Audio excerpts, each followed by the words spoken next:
Après la guerre, en 1950, les 30 Glorieuses sont une période de fort développement de la société de consommation en France.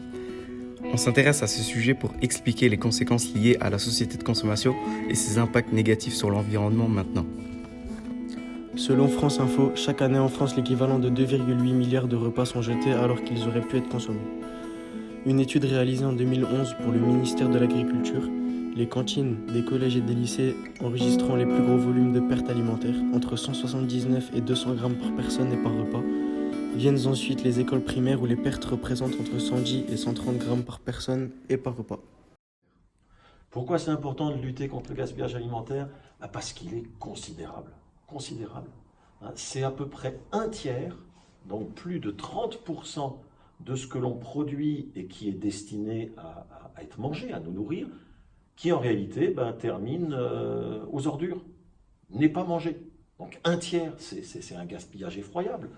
Ça représente des quantités considérables. Alors c'est une catastrophe du point de vue écologique, parce qu'il a fallu gaspiller de l'énergie pour produire cette nourriture, parce qu'il a fallu mobiliser des terres agricoles, des espaces naturels qui serviront à rien d'autre.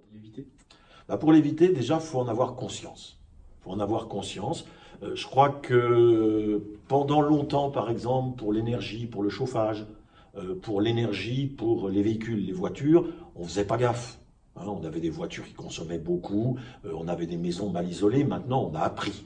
Alors c'est compliqué, mais on essaye d'économiser l'énergie pour le chauffage, on essaye d'isoler les maisons, on essaye d'avoir des voitures qui consomment moins et de moins utiliser la voiture s'il y a d'autres solutions. Pour l'alimentation, c'est des pratiques équivalentes dont il faut maintenant prendre l'habitude.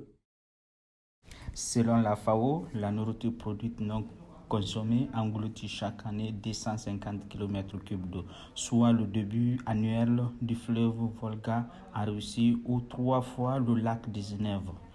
Cette nourriture non consommée occupe 1,4 milliard d'hectares de terre, près de 30% des terres agricoles mondiales. Cela provoque des pertes de la biodiversité, notamment la disparition des mammifères, oiseaux, poissons et amphibiennes. Réduire les gaspillages alimentaires diminuerait de 60% des besoins d'accroître la production alimentaire pour satisfaire les besoins de la population en 2050.